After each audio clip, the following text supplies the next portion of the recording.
Hello and welcome to more World War II 172 scale. We're looking at some unusual vehicles. These are metal kits I've built and painted, and they're Hungarian tanks, armor.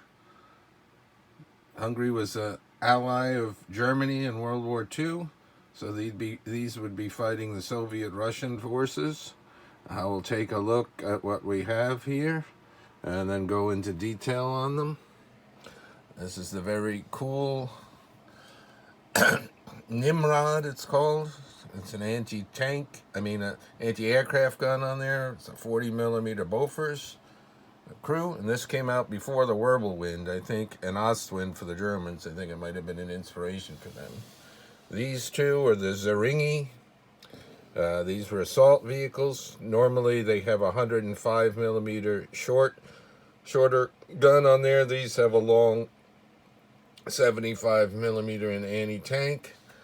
There's the Torhan 2, I believe, or 3, their later war one. And this one isn't technically a Hungarian, it's a Romanian TACRAM, but I like the look of the kit, and I don't have any Romanians, and they switched sides later in the war. So I'm going to use it with my Hungarian forces, and it's got a 75mm in it, and it kind of reminds me of a Martyr. Let's take a look here at the paint jobs.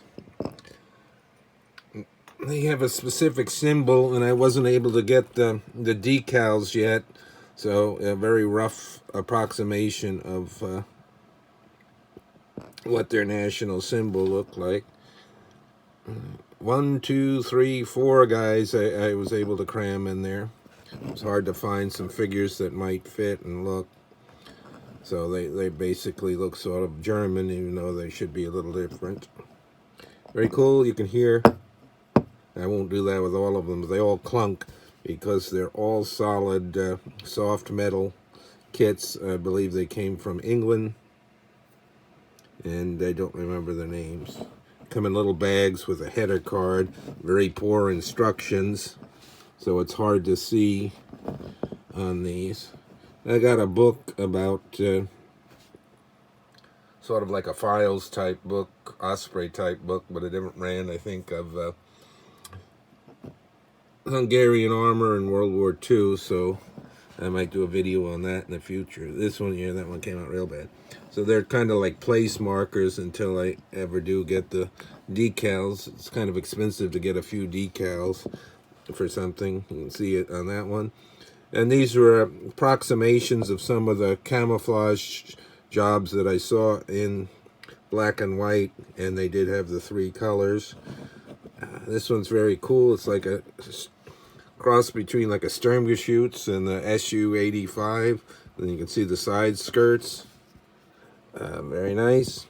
This one, they really didn't have too many with this, or it even might have been a prototype with that gun, because it's supposed to have the short, and I wound up getting these first, so I have to get other ones. Now they make them by Honar model kits, which I might get, but I have to send away to Europe to get them, and the shipping is expensive. I still want to get them. So I got the one open with the commander, and then the one closed. There was a big, towards the end of the war, with the Germans and the Hungarians fighting the Russians, the Battle of Budapest that went on for weeks and weeks, a very large battle. This is their Torhan tank. It started out with a smaller gun.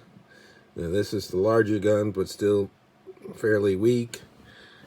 Big and heavy looking tanks, but they weren't very good. And then this is the TACRAM. Like I said, this is technically it is a